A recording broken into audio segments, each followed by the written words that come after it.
Não dá pra ir mais pra lá, né? Vou virar o notebook um pouquinho.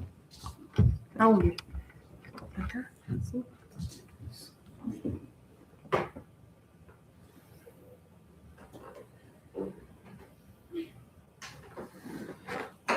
Ó, o TikTok começou também. Vamos fazer a nossa capa primeiro, pra abrir? Vamos. Faz o 5 aí. 5.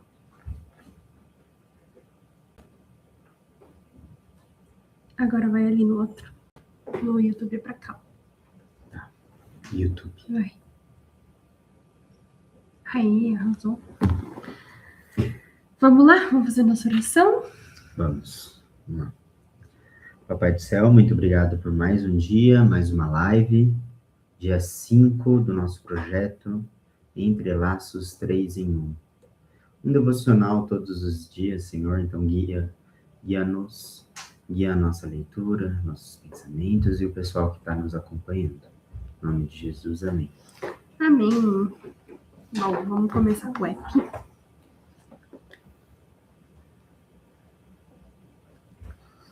E não vos conformeis com este século, mas transformai-vos pela renovação da vossa mente, para que experimenteis qual seja a boa, agradável e perfeita vontade de Deus. O texto de Romanos capítulo 12, no verso 2, diz: Não se amoldem ao padrão deste mundo, mas transformem-se pela renovação da sua mente, para que experimentem a boa, perfeita e agradável vontade de Deus. Vivemos uma era que parece que tudo tenta nos moldar silenciosamente. Os algoritmos ditam aquilo que nós vemos. As propagandas determinam e comandam até os nossos desejos. E a cultura nos pressiona a sermos mais um na multidão. O perigo é irmos assumindo as formas deste mundo, através de formas que sutilmente são colocadas diante de nós. O desafio do apóstolo é termos a mente transformada.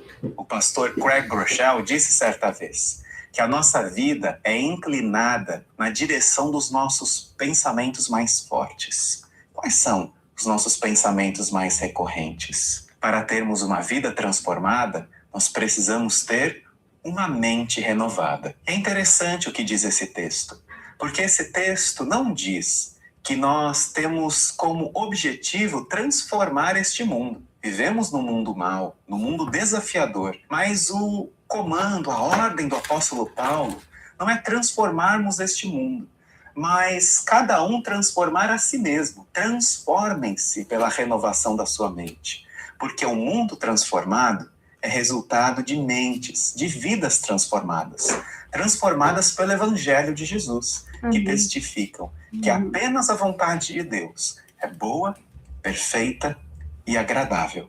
Um grande abraço para você.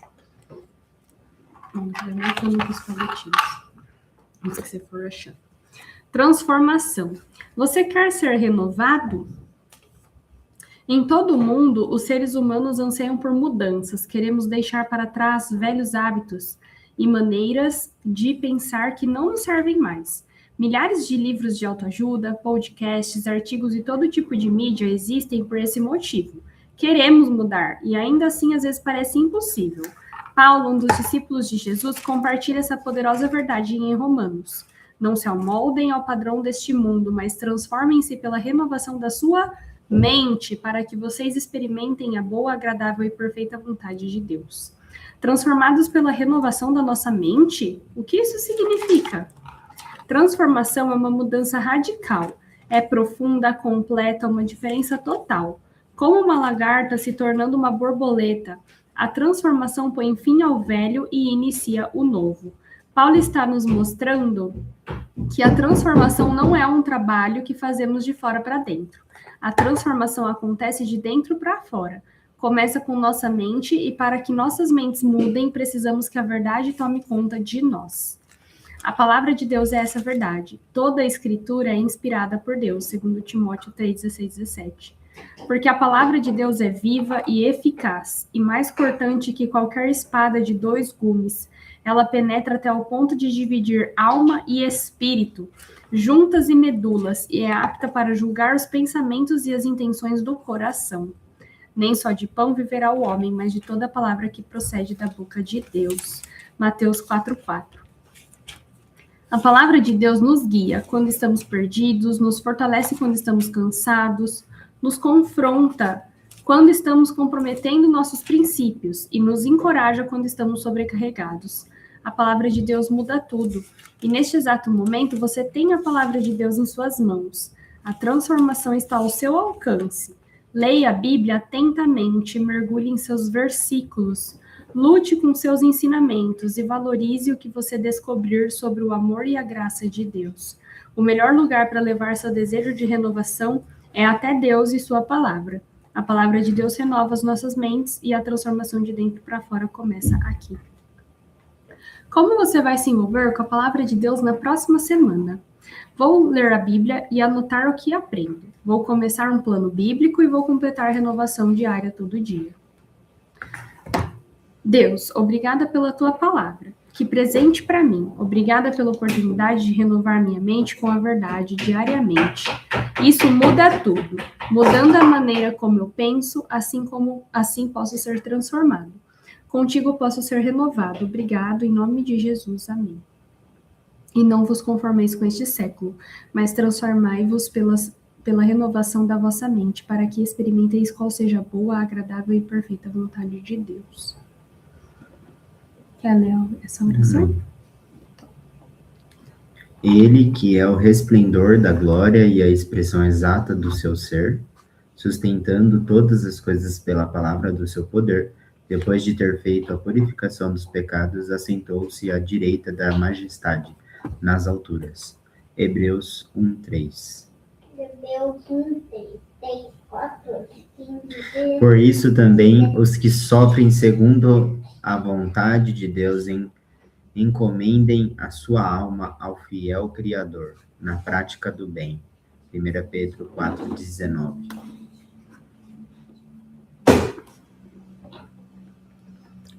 Deus, eu darei graças ao Senhor e louvarei o teu nome.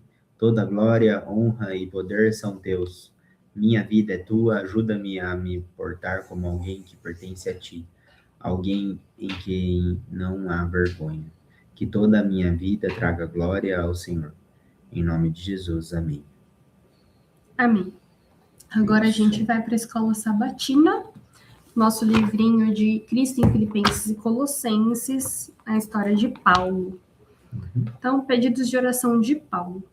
Anos atrás, um pastor comentou sobre orações que giram em torno de nós mesmos, focadas apenas em nossas necessidades ou desejos. Ele a descreveu de forma apropriada, como orações um pouquinho egoístas, ressaltando que Deus tem planos muito maiores para nós. Leia a oração de Paulo em Filipenses 1, do 9 ao 11.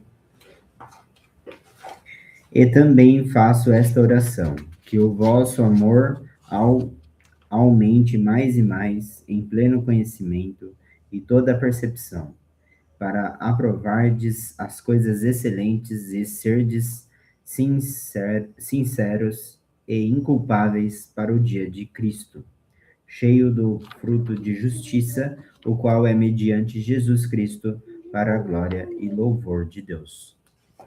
Qual é o foco dessa oração? Quais são os grandes pedidos de Paulo e o que isso nos ensina sobre a oração? A gente precisa ter esse foco, né? Que a gente tem que ter justiça, né? Querer a justiça por sermos justos e buscar um coração puro. O foco era o crescimento espiritual. Paulo pediu amor com discernimento, vida pura e frutos de justiça. Isso mostra que a oração tem que buscar transformação. Tanto no nosso devocional, quanto aqui na sabatina está casando de novo, né? Aqui está falando de transformação da lagarta na borboleta e aqui também. Uhum. Bom, continuando. Então a gente coloca justiça, né? Uhum. E transformação. E transformation. Quem aí precisa transformar o seu ano? Acho que todos nós, né, lutamos por metas novas. E a gente precisa ter esse olhar, né, de resiliência, de construção. E tudo começa com a renovação da mente, né? Essa oração contém apenas 43 palavras em grego, mas resume as preocupações de Paulo, as quais ele desenvolveu no restante da carta. Amor, conhecimento, discernimento, pureza, vida irrepreensível e a justiça que recebemos por meio de Jesus Cristo.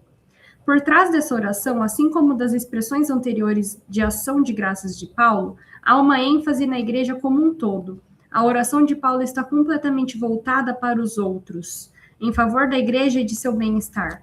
Vamos examinar mais de perto alguns elementos dessa oração? Amor que aumenta mais e mais. Paulo não orou simplesmente por mais amor, mas por um amor que produzisse conhecimento e toda a percepção. Filipenses 1:9. E também faço esta oração, que o vosso amor aumente mais e mais em pleno conhecimento e toda a percepção. Esse conhecimento vai além do intelectual, envolvendo uma percepção espiritual, que só pode ser adquirida por meio da comunhão com Deus e do estudo de sua palavra. Efésios 1:17.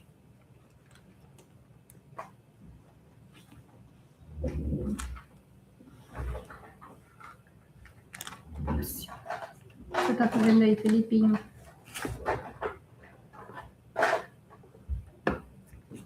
Pra que você quer cola? Não pode fazer isso, estraga. Estrada? Sim. Mesmo? Uhum. Por quê? Dá aqui, filho, esse pra mamãe.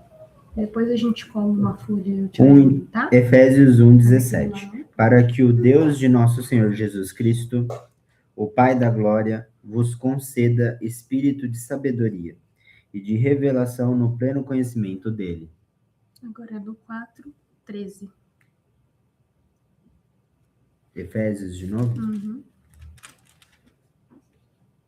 Até que todos cheguemos à unidade da fé e do pleno conhecimento do Filho de Deus, a perfeita varonilidade,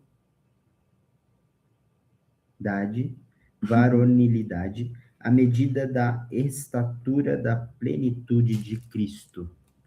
A Sofia tá falando com você. Ela falou, oi, Kevin. Oi, Sofia, tudo bem? Oi, Sofia, como vai sua tia? 1 Timóteo 2:4. 1 Timóteo, tá separado.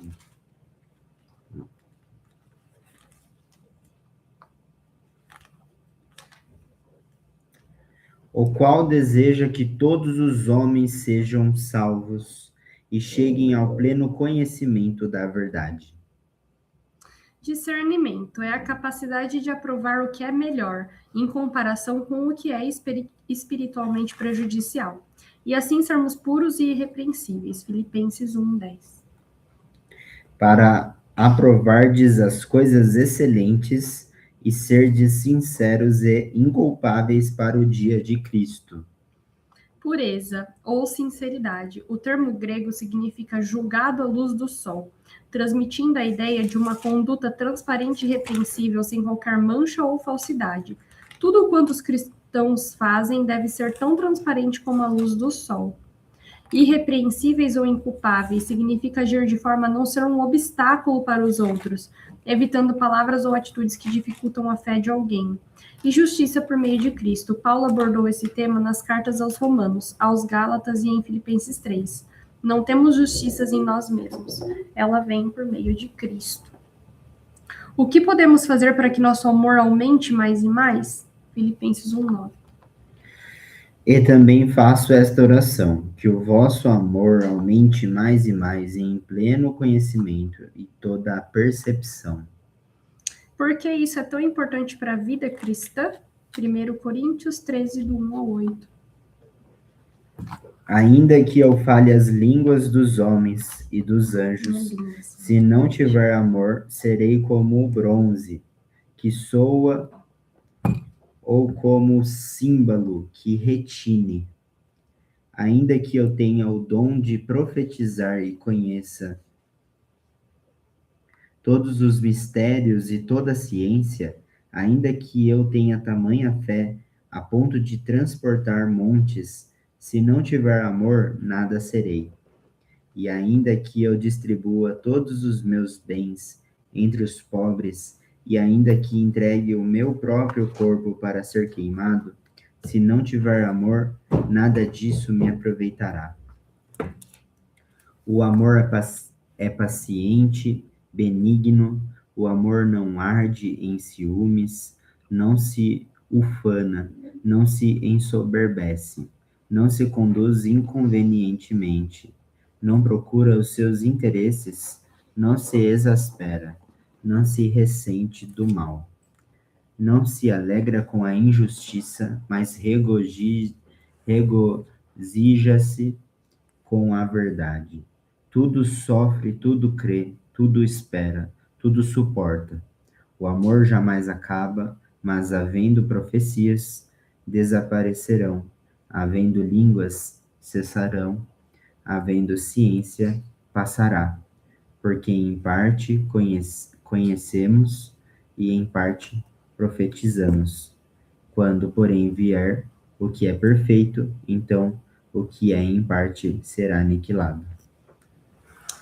Perfeito, então terminamos a escola sabatina de hoje e agora falta a nossa leitura da Bíblia. A leitura da Bíblia hoje é de Gênesis 16, 19. Você lembra o que tinha acontecido em Gênesis na última vez? No 15? Ele fez uma aliança, né, com Abraão. Separou de Ló, né? E aí eles foram para Canaã. Um foi para Canaã, o outro foi lá para Sodoma. Tá, vou começar então, E tá? aí teve também um negocinho aí. A mulher de Abrão, Sarai. ela fingiu que era irmã dele. Aí eu lembro. Pro faraó, lembra disso? Sim, Qual que é o número? 16 ou 19. Você começa? Começo. Vamos lá, então. Sarai e Agar. Ora, Sarai, mulher de Abrão, não lhe dava filhos, tendo, porém, uma serva egípcia por nome Agar. Disse Sarai a Abraão: Eis que o Senhor me tem impedido de dar luz a filhos. Toma, pois, a minha serva, e assim me edificarei com filhos por meio dela. E Abrão anuiu ao conselho de Sarai. Então Sarai, mulher de Abrão, tomou a Agar egípcia, sua serva, e deu-a por mulher a Abrão, seu marido, depois de ter ele habitado por 10 anos na terra de Canaã. Ele a possuiu e ela concebeu. Vendo ela que havia concebido, foi sua senhora por ela desprezada. Disse Sarai a Abrão: Seja sobre ti a afronta que se me faz a mim. Eu te dei minha serva para possuí-la, ela, porém, vendo que concebeu, me despreza. Julgue o Senhor entre mim e ti. Ali, né? Respondeu Abrão a Sarai: A tua serva está nas tuas mãos, procede segundo o melhor te parecer. Sarai humilhou-a e ela fugiu de sua presença. Tendo-a achado o anjo do Senhor junto a uma fonte de água no deserto, junto à fonte no caminho de Sur, disse-lhe: Agar, serva de Sarai, de onde vens e para onde vais? Ela respondeu: Fujo da presença de Sarai, minha senhora. Então lhe disse o anjo do Senhor: Volta para tua senhora e humilha-te sob suas mãos. Disse-lhe mais o anjo do Senhor: Multiplicarei sobremodo a tua descendência, de maneira que por numerosa não será contada. Disse-lhe ainda o anjo do Senhor: Concebeste e darás à luz a um filho, a quem chamarás Ismael, porque o Senhor te acudiu na tua aflição. Ele será entre os homens como um jumento selvagem, a sua mão será contra todos e a mão de todos contra ele. E habitará fronteiro a todos os seus irmãos. Então ela invocou o nome do Senhor que lhe falava: Tu és Deus que vê. Pois disse ela: Não olhei eu neste lugar para aquele que me vê? Por isso aquele poço se chama Berlai-Roi, está entre Cádiz e Bered. Nascimento de Ismael. Agar deu à luz um filho a Abrão, e Abrão, a seu filho que lhe dera Agar, chamou-lhe Ismael. Era Abrão de 86 anos quando Agar lhe deu à luz a Ismael. Oi, Gustavo, tudo bem? É você? Aí sim. Então vamos lá. O barraco tá pegando fogo aqui, hein? Na família de Abrão, não é verdade? Nossa, várias tretas, né? Bom, vamos para Gênesis 17, pessoal. Deus muda o nome de Abrão. Como que será que vai ficar? Será que vai ficar muito diferente? Esse Vai nome logo, Abrão? Kevin. Todo mundo sabe como vai ficar. Não, nem todo mundo. Vamos lá, então.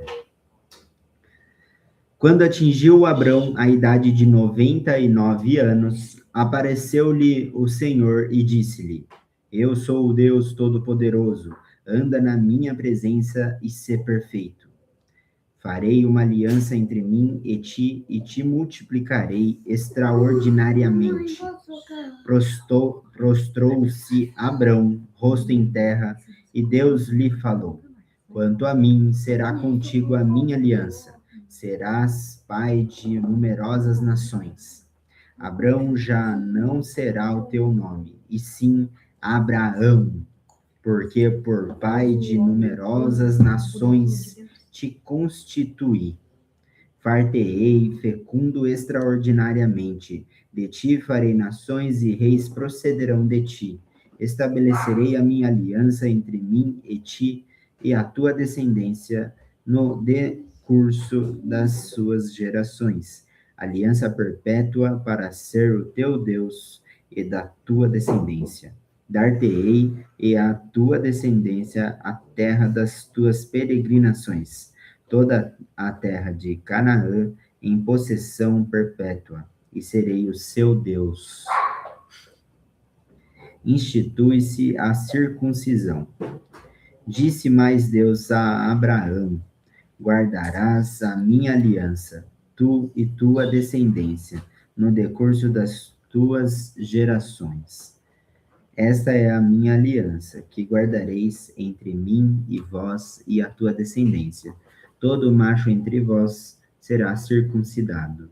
Circuncidareis a carne do vosso prepúcio. Será isso por sinal de aliança entre mim e vós. O que tem 8 dias será circuncidado entre vós. Todo macho das vossas gerações, tanto o escravo nascido em casa, como comprado a qualquer estrangeiro, que não for da tua estirpe.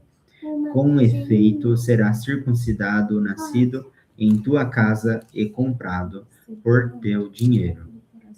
A minha aliança estará na vossa carne e será aliança perpétua. O incircunciso que não for circuncidado na carne do prepúcio, essa vida será eliminada do seu povo. Quebrou a minha aliança. Nossa, pesado isso aqui, hein? É tipo uma ameaça, assim, né?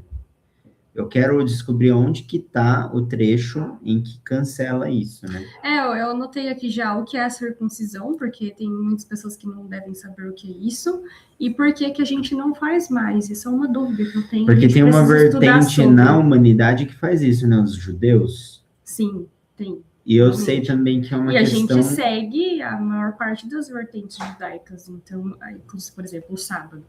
Por que a gente não segue isso mais? Eu sei também que é um procedimento higiênico instaurado pela saúde pública norte-americana. Então, assim que eles nascem, já é normal.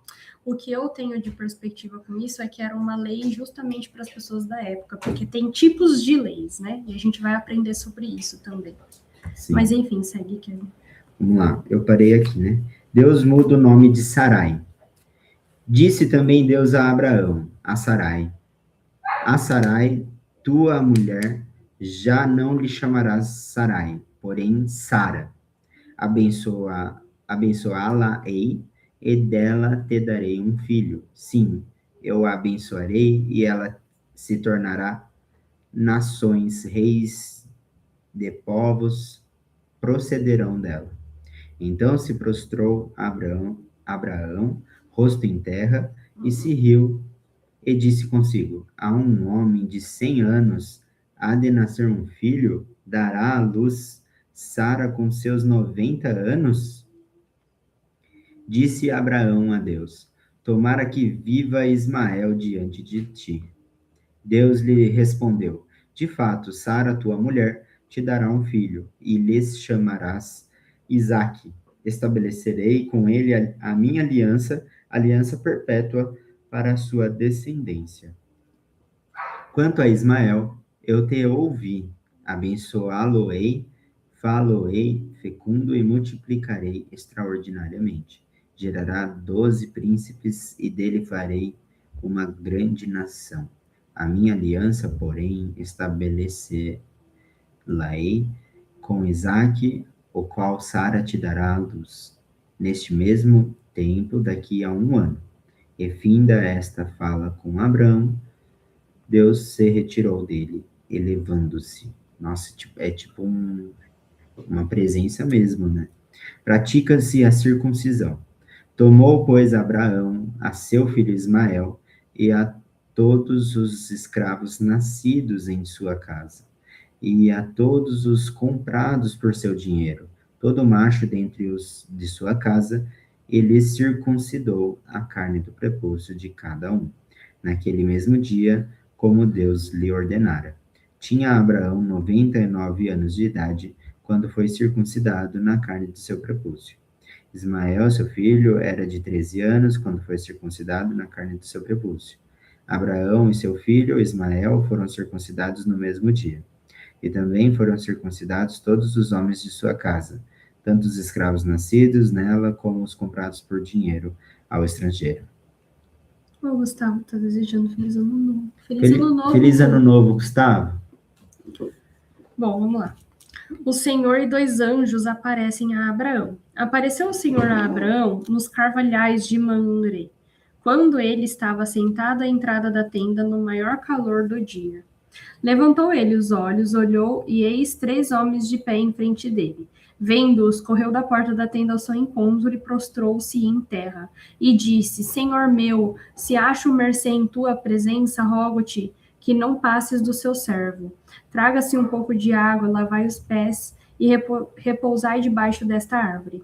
Trarei um bocado de pão, refazei as vossas forças, visto que chegastes até vosso servo. Depois seguires avante. Responderam, faze como disseste. Apressou-se, pois, Abraão para a tenda de Sara e lhe disse, amassa depressa 3 medidas de flor de farinha e faze pão assado ao borralho. Abraão, por sua vez, correu ao gado, tomou um novilho tenro e bom e deu ao criado, que se apressou em prepará-lo. Tomou também coalhada e leite e o novilho que mandara preparar e pôs tudo diante deles. E permaneceu de pé junto a eles, debaixo da árvore, e eles comeram. Então lhe perguntaram, Sara, tua mulher, onde está? Ele respondeu, está aí na tenda. Disse um deles, certamente voltarei a ti daqui a 1 ano, e Sara, tua mulher, dará luz a um filho. Sara estava escutando à porta da tenda atrás dele. Abraão e Sara eram já velhos, avançados em idade, e a Sara já lhe havia cessado o costume das mulheres. Riu-se, pois, Sara no seu íntimo, dizendo consigo mesma, depois de velha e velho também meu senhor, terei ainda prazer? Disse o Senhor a Abraão, por que se riu Sara, dizendo, será verdade que darei ainda luz, sendo velha? Acaso para o Senhor a coisa demasiadamente difícil? Daqui a 1 ano, neste mesmo tempo, voltarei a ti e Sara terá um filho. Então Sara, receosa, o negou, dizendo, não me ri. Ele, porém, disse, não é assim, é certo que riste. Deus anuncia a destruição de Sodoma e Gomorra. Tendo-se levantado dali aqueles homens, olharam para Sodoma, e Abraão ia com eles para os encaminhar. Disse o Senhor, ocultarei a Abraão o que eu estou para fazer. Olha que legal. Visto que Abraão certamente virá a ser uma grande e poderosa nação, e nele serão benditas todas as nações da terra, porque eu o escolhi para que ordene a seus filhos e a sua casa depois dele, a fim de que guardem o caminho do Senhor e pratiquem a justiça e o juízo, para que o Senhor faça vir sobre Abraão o que tem falado a seu respeito. Disse mais o Senhor, com efeito, o clamor de Sodoma e Gomorra tem se multiplicado, e o seu pecado tem se agravado muito. Descerei e verei se de fato o que tem praticado corresponde a esse clamor que é vindo até mim, e se assim não é, sabê-lo-ei. Abraão intercede junto a Deus pelos homens. Então partiram dali aqueles homens e foram para Sodoma. Porém, Abraão permaneceu ainda na presença do Senhor, e aproximando-se a ele, disse, destruirás o justo com o ímpio? Se houver porventura 50 justos na cidade, destruirás ainda assim, e não pouparás o lugar por amor dos 50 justos que nela se encontram? Longe de ti o fazeres tal coisa. Matares o justo com o ímpio, como se o justo fosse igual ao ímpio? Longe de ti. Não fará justiça o juiz de toda a terra? Então disse o Senhor: se eu achar em Sodoma 50 justos dentro da cidade, pouparei a cidade toda por amor a eles. Disse mais Abraão: eis que me atrevo a falar ao Senhor. Essa passagem eu falo que parece o Chaves. É Parece muito o engraçado. Chaves. Eis que me atrevo a falar ao Senhor, eu que sou pó e cinza. Tipo, eu que não sou nada, vou me atrever. Na hipótese de faltarem 5 para 50 justos, destruirás por isso toda a cidade? Ele respondeu: não a destruirei se eu achar ali 45. Aí vai de novo. Disse-lhe ainda mais Abraão: e se porventura houver ali 40? Respondeu: não o farei por amor dos 40. E insistiu: não se ire o Senhor, falarei ainda. Se houver porventura 30, respondeu o Senhor: não o farei se eu encontrar ali 30. Parece Continuou o pai e o filho, Abraão: né? eis que me atrevi a falar ao Senhor. Se porventura houver ali 20, respondeu o Senhor: não a destruirei por amor dos 20. Disse ainda Abraão: não se ire o Senhor, se lhe falo. Somente mais esta vez, se porventura houver 10, respondeu o Senhor: não a destruirei por amor dos 10. Tendo cessado de falar a Abraão, retirou-se o Senhor, e Abraão voltou para o seu lugar. Imagina se ele continua, amor, ia dar ruim pra ele. Isso aqui é muito legal, porque ele vai jogando com números, né? Sabe quando a gente anuncia a nossa motinha lá para vender e coloca 3 mil? A pessoa sempre vai pedir 2.500. Você coloca 2.500, não é 1.000. E assim vai indo, né? Sim, vai testando Enfim. limites, né? No dia 19 agora, de LOL. Não, tem que parar, não é? Não, é até o 19. Certeza? Sim.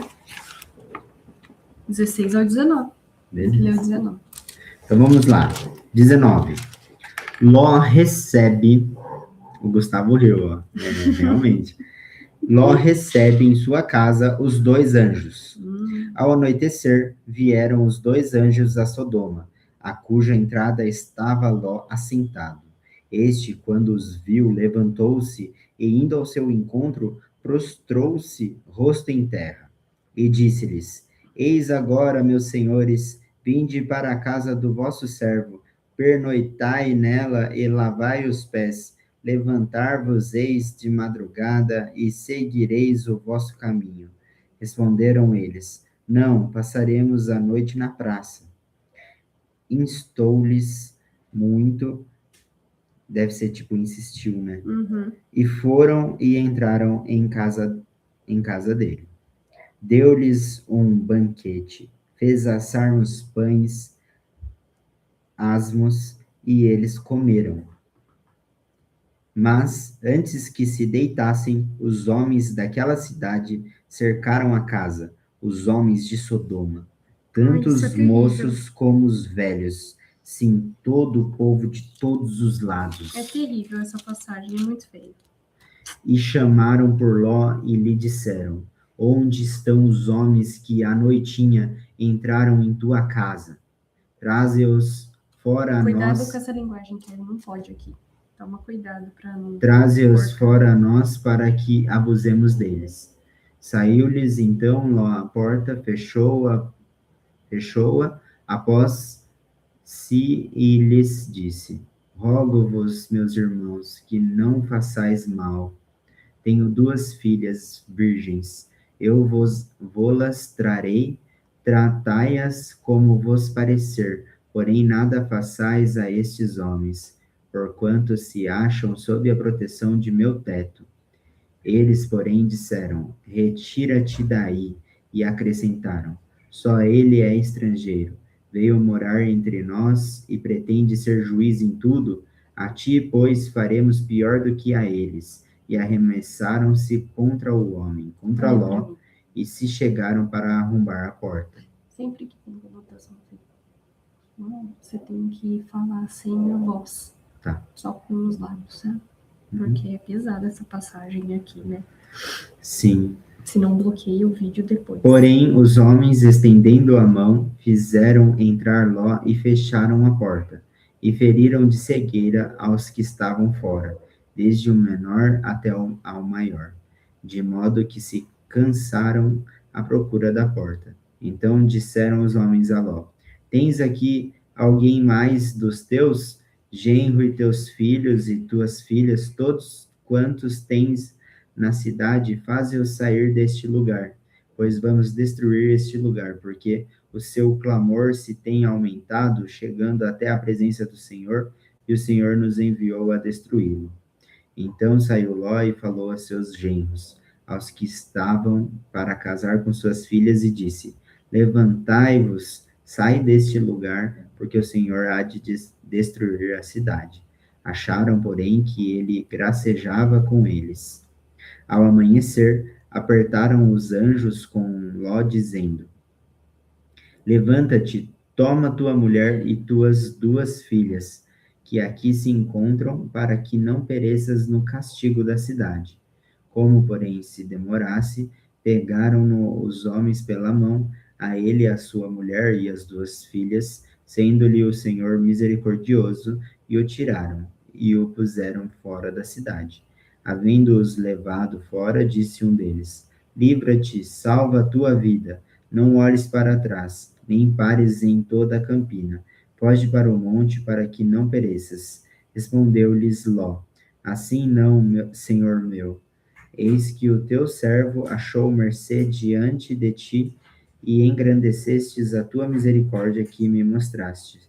Salvando-me a vida, não posso escapar no monte, pois receio que o mal me apanhe e eu morra. Eis aí uma cidade perto para a qual eu posso fugir, e é pequena. Permite que eu fuja para lá, porventura não é pequena? E nela viverá a minha alma. Disse-lhe: Quanto a isso, estou de acordo, para não subverter a cidade de que acabas de falar. Apressa-te, refugia-te nela, pois nada posso fazer enquanto não tiveres chegado lá. Por isso se chamou Zoar, o nome da cidade. A destruição de Sodoma e Gomorra. Saía o sol sobre a terra quando Ló entrou em Zoar. Então fez o Senhor chover em enxofre e fogo da parte do Senhor sobre Sodoma e Gomorra. Nossa, essa passagem E é tão subverteu forte, né? aquelas cidades e toda a campina e todos os moradores das cidades e o que nascia na terra. E a mulher de Ló olhou para trás e converteu-se numa estátua de sal. Tendo-se levantado Abraão de madrugada, foi para o lugar onde estivera na presença do Senhor, e olhou para Sodoma e Gomorra e para toda a terra da campina, e viu que da terra subia fumaça, como a fumarada de uma fornalha. Ao tempo que destruía as cidades da campina, lembrou-se Deus de Abraão e tirou a Ló do meio das ruínas, quando subverteu as cidades em que Ló habitara. Espera um pouco, amor, deixa eu fazer um pequeno apontamento. Quando eu era pequena, meu pai me contava essa história de que Deus falou para a mulher não olhar para trás, ela olhou para trás e virou sal. E eu lembro que quando eu era pequena, eu ficava pensando assim, nossa, mas eu jamais faria isso. Por que que você vai olhar para trás se Deus está mandando você olhar para frente, né? E aí, quando a gente fica adulto, a gente percebe o quão é difícil da gente deixar as coisas que nos convencem desse mundo para trás e olhar só para frente, né, para Deus. Quantas vezes a gente viraria estátuas de sal por a gente sempre desobedecer e olhar para trás, porque está dizendo da nossa vida antiga, né? Então ela não queria abandonar a vida antiga dela, ela queria simplesmente ficar ali e literalmente ela ficou, né? Ela se materializou numa estátua de sal. Sim. E falam que o mal do século está sendo a ansiedade.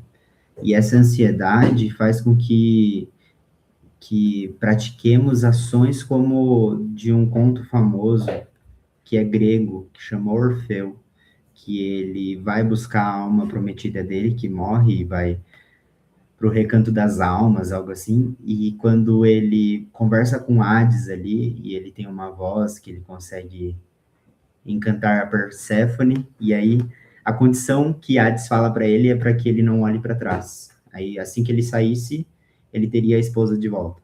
Mas ele acaba pertinho da saída, olhando para trás, porque ele achou que estava sendo enganado, porque estava todo mundo muito em silêncio. Então, essa ansiedade, essa prisão que a gente tem com as coisas do mundo, as coisas pecaminosas, às vezes nos afastam de Deus e faz com que a gente trave, né, e pare de prosperar. Então, realmente a gente não pode olhar para trás, a gente tem que se entregar cada vez mais. Acho que esse é o caminho, né, para o sucesso. Nossa, falta esse daqui. A origem dos Moabitas e dos Amonitas. Tá, vamos lá. A origem dos Moabitas e dos Amonitas. Subiu Ló de Zoar e habitou no monte, ele e suas 2 filhas, porque receavam permanecer em Zoar, e habitou numa caverna, e com ele as 2 filhas. Então a primogênita disse à mais moça: Nosso pai está velho, e não há homem na terra que venha unir-se conosco, segundo o costume de toda a terra.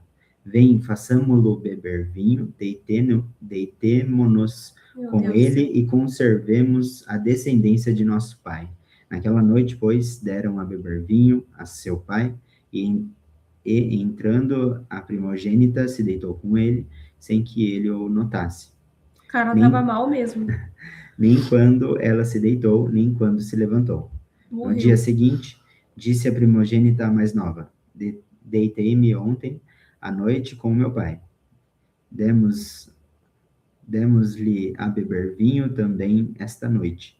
Entra e deita-te com ele para que preservemos a descendência de nosso pai. De novo, pois, deram aquela noite a beber vinho a seu pai, e entrando a mais nova se deitou com ele sem que ele o notasse, nem quando ela se deitou, nem quando se levantou. E assim as 2 filhas de Ló conceberam do próprio pai. A primogênita deu à luz a um filho e lhe chamou Moabe. É o pai dos Moabitas, até o dia de hoje. A mais nova também deu à luz a um filho e lhe chamou de Ben-Ami. É o pai dos filhos de Amon, até ao dia de hoje. Pessoal, então são práticas aí que são polêmicas e são frutos de estudos, né? Dá para estudar bastante sobre isso, sobre os costumes da época, né? Que teve alguns reis também, tipo Davi, Salomão, enfim, teve várias esposas, né? E isso é bem polêmico para a época, assim, porque, um tempo totalmente diferente de hoje, né? Então, vai entender qual é o objetivo de Deus. E a gente precisa entender estudando, né? O que você pensa sobre isso? Eu penso que agora eu vou ir treinar. Beijo. Gente, até mais. Um beijo, obrigado para quem acompanhou e até amanhã, viu? Tamo junto. Olha lá, amor, tem uma pessoa assistindo. Oi, Gu, tchau, Gu. Boa noite para você. Fica com Deus. Até Obrigada pela mais. sua presença. Segue a gente nas nossas redes para ajudar a gente. No Sim. TikTok é Entrelaços 3 em 1, no Instagram e aqui no YouTube, tá bom? Até mais. Tchau.